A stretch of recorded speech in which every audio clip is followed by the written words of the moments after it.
All right, guys, this is a quick video. I want to again talk about something and kind of present something for people.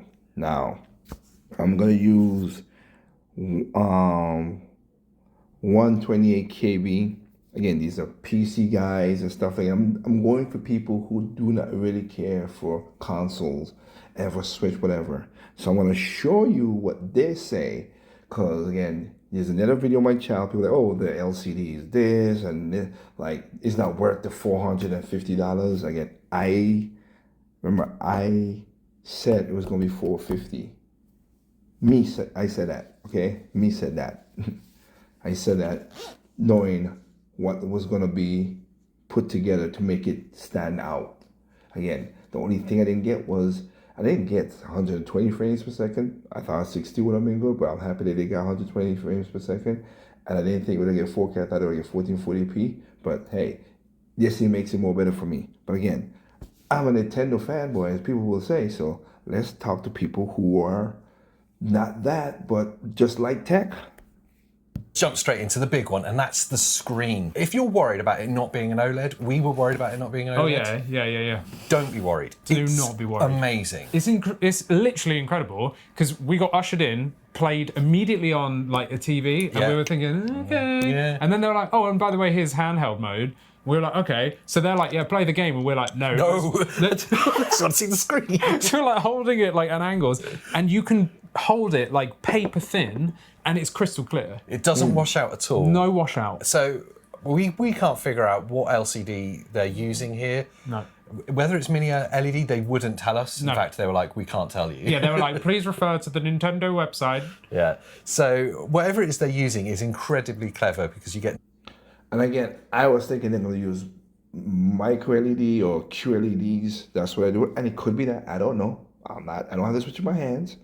Switch to in my hands. But again, I just want to, again, look at, they're holding it for you. You don't see the washout. You don't see the LCD problems. And that's what I'm trying to tell. That's what I'm going to tell again. Another video you'll see when the fake wizards like, oh, LCDs, a 10-year-old technology.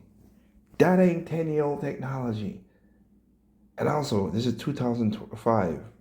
The Switch came with 2017. But whatever. Again, I know production goes beyond that. So my point is, you take those numbers, still not 10-year-old. But anyway, I know it's just for references. But that screen looks very vivid, very bright. Maybe that's maybe one of the reasons why the battery don't last as long. Again, Wizard, that's why. But again, who am I to say anything? No, the viewing angles. I'll tell you this. Switch 2 screen like this, like you said, yeah, it'll be whatever it is. I think they will come up with an OLED version, and I think they will come up with a version with a better battery setup. They did it last time, so that, and it might be a Switch Lite. They might repeat the same process. Could be. I don't know. I have 3 switches. But if I get a Switch, if there's a Switch 2 and I have that, then I could set up stuff. Then I'll be like, hey, Switch 2, one of the Switch 2 gonna be for TV viewing. Like I have in my room, I have my old Switch for my TV viewing. I have my OLED Switch for me to play down in my bedroom, in my master bedroom. And a Switch Lite is there just in case on the side. I got a Switch Lite because of longer battery life and also because I just want to play games. That's all it is. Yeah. Well, it's the whole viewing angle. Yeah, It's the literally viewing everything. angle is perfect, and it does not drop the color. Like the saturation doesn't drop. So there's a lot of like HDR trickery going on as well. Yes. They're using HDR really well in it. Yeah, and it's very bright. Yes. I immediately said, "What brightness setting is this set at?" And they said they couldn't tell us. Yeah. So I would have assumed it was 100%. Max. We're going to be max bright. But here you go, HDR trickery. It could be, or it could be that they designed the game to be colorful and bright, like all Mario Kart games are colorful and to be bright. I'm just saying. And the first game you get to play handheld was Mario Kart World. Yeah. It's obviously very vibrant, lots of dynamic range in it. Exactly. So they're using HDR really effectively in that Yes. to almost simulate how an OLED feels with that really like vibrant contrast that you get. Yeah, it actually looked like that. But It did, yeah. Mario Kart, like you said, is a lot of trickery because it's one of those games where it's so colourful and bright. There's not a lot of darkness to be able to see any blacks that aren't black. But I would say because of that HDR trickery, where the highlights are so high peak brightness, it feels like an OLED to look at. Yeah, but bottom line is, if you're worried about it being a dull, washed out LCD panel, don't worry. It is not at all. It looks Incredibly fantastic. premium. And the size of that screen, Huge. perfect. It's huge. 8 inches, well, 7.9 inch. Well, as I've said before, 8 inches is the sweet spot. Oh, yeah. But I've never held an 8 inch in my hands before. That's not. Really? So holding one of them, it shocked me in a good way. All right, and talking of holding things in your hand that shock you, ergonomics of this thing is the next thing. That is one of the first things before I even noticed the screen. Yes. And it was you that pointed it out. Yeah, it's beautifully sized. The increased kind of depth that you get from it, from those longer Joy-Cons and longer screen now, means that it holds perfectly in your hand. I used to really struggle, and I'm sure you did. I know you did as well. Oh, yeah. That when you're holding the Switch before, your little finger would cradle underneath. Yep, you'd have to prop it up on your pinkies, Yeah. and for extended periods of time, It was just start it was really horrible. hurting. Yeah, it was really get crampy. The first thing I noticed is like that's not happening anymore. You can't get your little finger underneath, let alone. So the ergonomics they've really thought about. I was worried that it was going to be too big. I was thinking that because obviously I've ordered Christina one, and she has baby hands. I'm not even joking, like literal baby hands. And I was thinking, she's not going to be able to hold this thing. And when I was holding it in just shock, like, I'm holding a Switch too. And you were like, oh, I'm not having to pinky, grab. And I went, hang on a second. I didn't even naturally reach to because it's so thin and wide, like the surface area, it doesn't feel heavy. That's the really shocking thing. It's really weird. Sorry to interrupt. Go for it. The thinness part of it, because it's so big, you've got an 8-inch screen, these big Joy-Cons. This is just a personal thing right here I want to say. I saw it. So, man, white people, y'all got it easy that y'all don't have to, y'all just not showing that y'all are ashy. As Bill Barr say. Wear some lotion, man. Put some lotion on them hands. But it's the same thickness as the original Yeah. Switch. It suddenly feels like it's really thin. It does, yeah. It Weirdly feels thin. super thin, but that extra surface area spreads the weight perfectly. Unlike like the Ally X, where it's a very fat, small area where it does feel heavy. This felt amazing, and the fact that you're not resting your pinkies means that you're holding it comfortably. But the biggest thing was the triggers and the bumpers 100%. are arced all the way down the sides of the Joy-Cons. And I was like, oh, so this is how they're accommodating small hands. Yeah. And I thought, well, maybe you they're go. not very good at actuating on the sides. And I run my finger across the entire arc. They actuated perfectly. I don't know how they're doing it, but it perfectly actuated. Evenly actuated Yes. all around as well. Yeah. And consider See that? See that? That's all into design. That's all into it. That's a good way of doing something. Again, is Nintendo gonna get it perfect? No, but at least they think about it and they did some stuff for it. it's going around almost a 90-degree bend. Yep. It's quite odd that they've managed to do that. Yeah. Same with the trigger, which was really Yes, weird. The yeah. triggers were bent around too, and they felt brilliant. So if you've got tiny hands, don't worry about the size. There was also this kind of I'm going to go on to like the feel of it in a minute, but there was like this kind of texturized. It felt different. And I'm cautious of saying this because people are going to think this is not very nice, but it felt almost like it had a rubber coating over the entire thing. Yeah. But not in a bad way. Yeah, it not a wasn't sticky, It wasn't a tacky rubber. horrible rubber. It was like a premium feeling texture. We touched on it a minute ago. The third really. And I've heard a lot about that too. A lot of people who said it from Mark Brownlee and everybody, like they said it feels more premium. It feels like the grown-up Switch. That's what they say. Families and everything, we know that, but it feels like the grown-up Switch. Big thing that surprised me straight off playing Mario Kart, because the first one you were playing with the Joy-Cons with the center attachment as a controller, and then the second time you were playing just handheld. So you're noticing this both times, was how good the buttons, bumpers and triggers are. They feel fantastic. Insanely good. Like the quality level is jumped massively compared to the Switch and the Switch OLED. I think everyone's kind of level criticism of the original Switch was replace the Joy-Con straight away. They're too small, got rubbish joysticks, the buttons are horrible. So everyone was just buying alternatives, bit Mobile or whoever. But anyway, the buttons on this one, well, firstly, the actual face buttons, to start there, how they've implemented, I guess it's like a haptic feedback? Yeah, this is a tricky one because you mentioned it. Yeah. And your initial thought was mechanical. It's like mechanical, it's got a click to it. It felt like a click, and now I was like, I think it's a membrane on the face buttons, but it did seem on Mario Kart, we weren't able to back out of Mario Kart, so we were just like in the game, but it did feel like almost a haptic feedback when you pressed the face button, similarly to how the Steam Deck touchpads feel. Exactly that. That's such a good analogy. Yes, exactly that. That artificial click, but it's done so naturally, and a combination of it being, it probably is a membrane button, but a really tight one, like you were saying yesterday. That combination makes it feel like a mechanical switch going on. Yeah, it really does. Yeah. Really lovely. Yeah. The bumpers and the triggers, I'm certain are mechanical. Yeah, to me they felt like actual mechanical switches, like micro mechanical switches. Because there was later on in the event you could play and hold with a Switch 2 that switched off, and you could take the Joy-Cons off and all the rest of it. So the first thing I went to was like, I'm going to press the buttons here, see if it's still haptic. Yeah, which they weren't. They weren't, yeah. Yeah. But the shoulder buttons definitely still were clicky. Yes. I feel like super instantly responsive, like a mechanical switch. Really nice. Really so nice. they've done something very different to all of the buttons there that they've not talked about. Yeah. It's genuinely surprising. Yeah, it actually felt premium. Yeah. Well, it's like they said they redesigned the Switch from the ground up. A lot of people say they didn't, but they redesigned the Switch from the ground up. And again, I reserve for the whole, the Joy-Cons, hopefully that they don't drift. Again, Nintendo, you had a problem. I hope you fixed it, but the holes look like more bigger sleeves around some dirt getting back in there.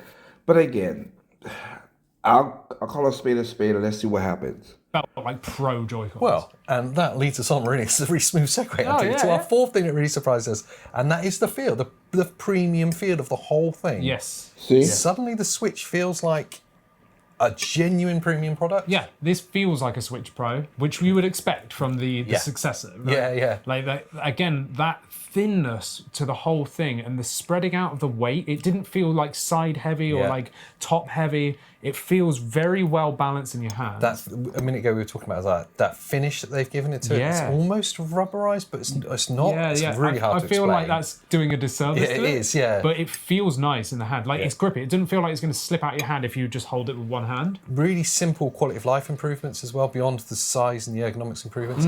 Things like the game cart holder. That was really impressive, and I didn't see anyone fiddling with that. No. But we were like pulling it open. Where you put your game cards in, obviously before it was this weird like rubber grommet-y kind of thing. Plastic. Yeah. Float around almost. It was rubbish. And it didn't move very much on the original Switch and Switch OLED. Yeah. You didn't have much room to play to actually get cards in. On the Switch 2 now, it's like an actual hinged, and it's got inside almost like a metallic holder for the game card as well. Yeah, it's got like a metal piece that goes over the top of the card. Very premium. And it done. clicks in. Like this. Wow, and I kept clicking it down because it felt nice. It didn't feel like you were pushing rubber grommets in. Yeah. It actually like clicks into place. The kickstand is a massive improvement. Oh yeah. Like huge. It's got the same hinges as the Switch OLED. Yeah. But the actual like thing, instead of it being a big paddle like the Switch OLED or the horrible plastic thing on the original Switch, this is like a big sort of like chin. Yeah. And it was, I think it was metal. It felt sturdy. Yeah, incredibly well done. And then the other one, of course, when you're talking about the premium feel of it, the Joy-Cons, it feels like how Joy-Cons should have always been. Yes. The magnetic click in and out thing. Oh, so perfect. So much better than the rails. The rails are horrible. They always felt grindy. Yeah. And it just didn't feel very nice. This is so perfect. And that hinge, like the removal mechanism. Because I was thinking, if you're like a child, are you going to have to like He-Man it off? But just the smallest of clicks and it just pops out. Yeah. Like it was a beautiful design. Yeah. I want to give a quick shout out as well to things like the mouse mode and stuff. I think that's incredibly well done. We're going to do whole videos on that. Deep dive on those. That was definitely a surprise how well they've implemented that. We tried to test everything. Instead of trying to play every game and gush about the games, we were trying to focus on hardware, focus on what's new, like the camera and the mouse mode and pretty much everything else like that. And obviously we'll let you know our thoughts. And the other thing is we've got years to play the games, but you've only got a short amount of time to decide on the hardware. Absolutely. And that's the kind of the final part of the final thing that really surprised me is the performance of the hardware. That was the big thing I was looking for. Yep. How is it playing the games handheld? Yep. And how is it playing them on the TV as well? And what's the performance like of it? Check it out at Planet Fitness. You can. Wow. Yeah, really, really impressed. My takeaway is we were on the train coming home from it. I was like, what it feels like they've built is an Xbox Series S that you can play handheld. That's basically It's a kind of that level. Yeah, I agree. Yeah, I totally agree. And Series S is, yes, it's not like bleeding edge. It's not going to outperform your PC. No. Obviously. Yes. But if you want to play cool console games quickly and you want access to all the Nintendo IPs and you want to play handheld and you don't want any faff, Nintendo have just supplied it. They've just done that. Yeah. The easy like hybrid Switch. Yeah. Like is just so good that you can just pull it out. The first game we ran to, which I'm sure we'll like talk about more, but was Hogwarts because no one was there. Yeah, there's no queue on it. No queue. It was only docked that we played, but it felt super smooth. Yeah. It really did. And compared to the Switch 1 version, it looked like going from a Game Boy game to a console. Things like draw distances, the frame rate. It felt like it was about 40 FPS, that. Yeah. The guy there wasn't sure if it was 30 or 40. He said that he thought it was 30, and if it was, then it was super smooth. And I asked them if the TVs were VRR. They couldn't say. Yeah. They didn't know, but I imagine they were. Yeah, it's a distinct possibility. But a lot of the games that we played, I think like Metroid Prime 4, performance of that was incredible. That was amazing. But that was definitely running a 1080 at a really high frame rate. Yeah, that was on the 1080, 120. Yeah, it felt like it. And that was to showcase the mouse mode, because the mouse mode was super responsive, high frame rate, makes loads of sense. But just in general, the high quality performance, it felt like we're getting the kind of this gen console performance, but with a device that can play handheld. Absolutely, yeah. Which is kind of insane. Yeah, it's insane. For Nintendo. Yeah, it is insane. There is one thing that was noticeable in the performance, but I want to save that as a teaser for another video. So make sure you subscribe, like this video as well. Yes. So, okay. Once you're done and digging around, make sure you leave a comment below. So, yeah. So there you go. That's just a little video I wanted to put up. Again, for people who talk about stuff, to not understand what a Switch is and stuff, and is the Switch to Doom and all that stuff, you're going to listen to the podcast and everything, like I said. But from all the people I've seen, for people who like Nintendo, for people who don't like Nintendo, these guys kind of have a Nintendo love. Don't get me wrong. The PC people, they love Nintendo love. So I give it that. They have Steam Decks and everything, whatever. But again, for people who I don't see play Nintendo, who went there, who got it because they have a large PC thing into the London one, and also in America as well too. They got to go there and check it out. They are basically saying what these guys are saying. This looks good. This looks that. This looks great. The LCD looks way better than you think the OLED would be. Will a brand new OLED outshine that LCD? Yes, it will. But this is a different LCD. And again, I had said it might be a micro LED, QLED. This LCD could be a liquid LCD. I don't know. But I'm telling you, for them to show you that it went all angles, they're not using the CD to wash out angles, all that stuff like that. Good. I'm happy they did do that. I'm happy they show that. And man, this is what you call premium stuff. So again, I got a video coming out talking about the prices of Switch. I think it's tomorrow it's tomorrow. Because we know we're going to talk about the thing. So again, guys, just if you don't want to buy it, don't buy the Switch. But Switch 2. You start with Switch 1. And if you don't have the money, don't buy it. Take care of your needs first before you take care of wants. That's all I've been telling everybody. You don't have to buy the Switch. You ain't got to buy it at all. I'm talking about at all. Don't think I'm just because I'm a Nintendo fan, don't buy the Switch. I'm not going to say nothing about you being poor. No. Buying video games is expensive. I do mean an expensive catalog. It is. It's an expensive catalog to have these games. Any console is a luxurious thing that we partake in. It's a hobby that spend money. When I'm doing droning as part of a hobby I do for fun too as well too, I'm doing droning. The drones I'm flying are DJI drones. They are not $100 drones. The one I fly right now is $1,000. It's not cheap stuff. I have 2 drones, and again, to process stuff. Even to build the computer that I had to process some of the drone stuff, because I do it in 4K and stuff like that, It's ridiculously expensive computer. So, again, is what it is. I'm only giving you this video today because the video I have later on, it's a boring video. That's why I titled. I'm like, oh, this is boring. Like, I can't follow Penguin Zero. The guy is, to me, is deadly boring. And you can find me deadly boring too. So it is what it is. But he's definitely a boring person. I'm like, can't keep up with him. So I'll move on from that. But anyway, remember guys, enjoy your games out there. Again, I bought 3 Switch 1 games just recently. There's still games out there to play. So enjoy your games on all consoles. There's no perfect games out there. What's perfect to you is not perfect to me. What's perfect to me is not perfect to you. Simply enjoy games on all console, including PC. Peace out.